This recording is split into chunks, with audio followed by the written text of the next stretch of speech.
Azərbaycan Respublikası müstəqilliyinin bərpasının 34-cü il dönümü münasibətilə Amerika Birləşmiş Ştatlarının paytaxtı Vaşinqton şəhərindəyik və burada yerləşən Amerika Universitetinin Hudson İncəsənət Mərkəzində kəlağayı, Azərbaycan kəlağayı sənətinə həsr olunmuş tədbir baş tutur.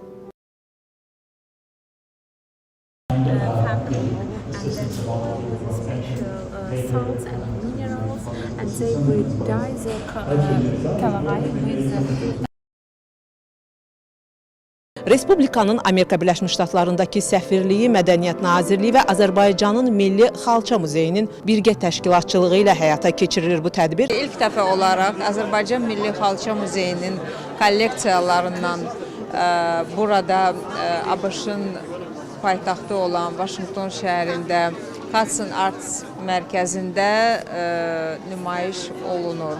Burada 18-ci əsrin sonu, 19-cu və 20-ci əsrin əvvəlinə aid olan çox nadir bizim ənənəvi kəlağaylarımız nümayiş olunur. Özünüz də görürsünüz ki, böyük marağa səbəbdir bu kəlağaylar və hətta müasir kəlağaylar da bugün burada göstərilir. Bildiyiniz kimi 2014-cü ildə kəlağayı sənəti UNESCO-nun qeyri-maddi mədəni irs siyahısına daxil edilmişdi və bugün Amerikada yaşayan ziyarətçilər, bu muzeyin ziyarətçiləri üçün mənə elə gəlir ki, çox maraqlı məlumat verildi kəlağayı haqqında.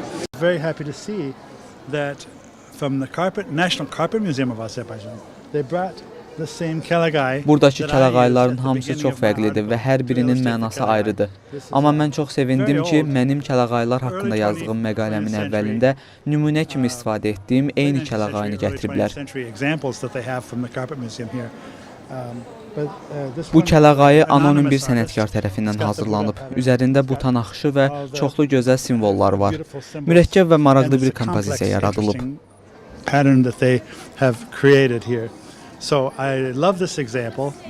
Mən bu nümunəni çox sevirəm və buna görə də onu məqaləmin əvvəlində yerləşdirdim. Sərgiyə daxil olanda ilk olaraq məhz bu kəlağayını görmək mənə böyük sevinc gətirdi. Çünki məqaləmdə də o birinci yerdədir.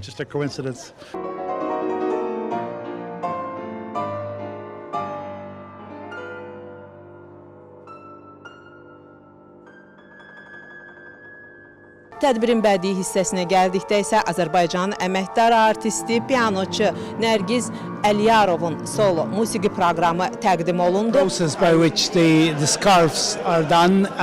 Mən bu kəlağayların hazırlanma prosesi və Azərbaycan xalqının bu sahədə qoruyub saxladığı ənənə məni həqiqətən çox təsirləndirdi.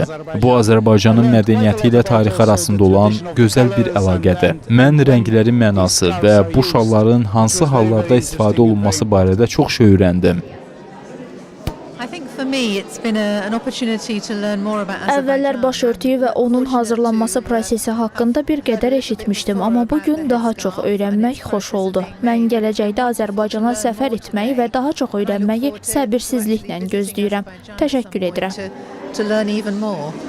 Bugün dost ve kardeş Azerbaycan'ın tarihsel derinliğinde bir yolculuğa çıktık tekrar.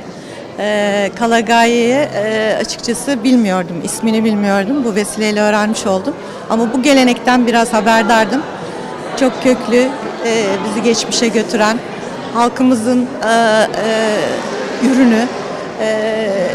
Çok güzel bir yolculuk yaptık, tarihsel bir yolculuk. Tədbir Azərbaycanın zəngin mədəni irsinin, xüsusilə də UNESCO-nun qeyri-maddi mədəni irs üzrə reprezentativ siyahısına daxil edilmiş kəlağayı sənətinin beynəlxalq platformada tanıdılması və təbliği baxımından mühüm əhəmiyyət daşıyır.